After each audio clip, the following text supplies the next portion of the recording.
আসসালামু আলাইকুম। আপনার কাজ কি শেষ? আলহামদুলিল্লাহ মোটামুটি শেষ। এখন আপনি লাইন দিচ্ছেন এখানে? লাইন দিয়ে নিয়ে এখন টেস্ট করবো। মিটার ঠিক আছে। এখন লাইন দেওয়ার আগে সর্বপ্রথম আমাদের কি করতে হবে? পোলারিটি টেস্ট, কন্টিনিউটি টেস্ট এবং শর্ট সার্কিট টেস্ট করা হয়।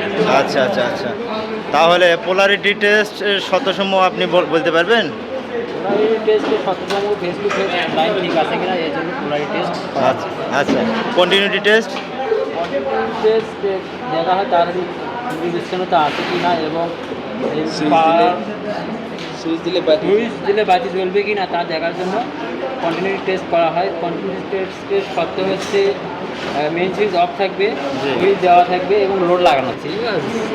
ফিউজ লাগানো থাকবে সব কিছুই এবং সুইচ দিলে থাকবে, লোড লাগানো থাকবে বা শর্ট সার্কিট করা থাকবে। জি জি। এখন আপনি কোন টেস্ট করবেন? Polarity test. পোলারিটি টেস্ট, জি এখন করেন।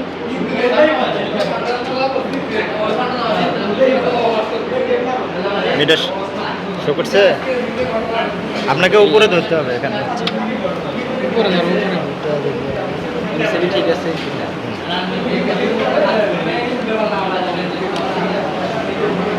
শর্ট সার্কিট করে এগুলো টেস্ট। এটা সুইচ দিতে হবে, হ্যাঁ।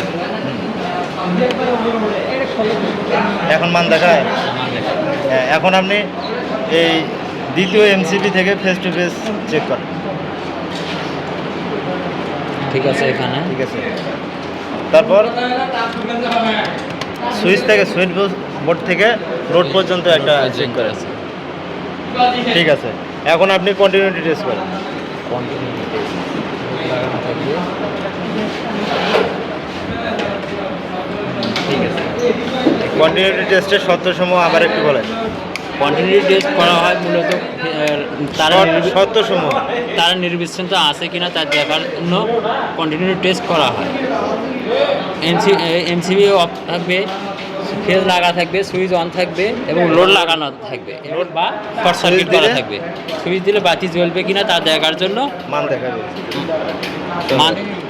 এখন অনেক ক্ষেত্রে আমরা বাসা বাড়িতে দূরে দূরে লোড থাকে, সেক্ষেত্রে আমি কিভাবে কন্টিনিউ টেস্ট করতে পারি? সেইভাবে আমরা কন্টিনিউ টেস্ট করতে পারি। নিউট্রাল এবং আর্থিং একখানে করে দিতে হবে, শর্ট করে দিতে হবে, দিয়ে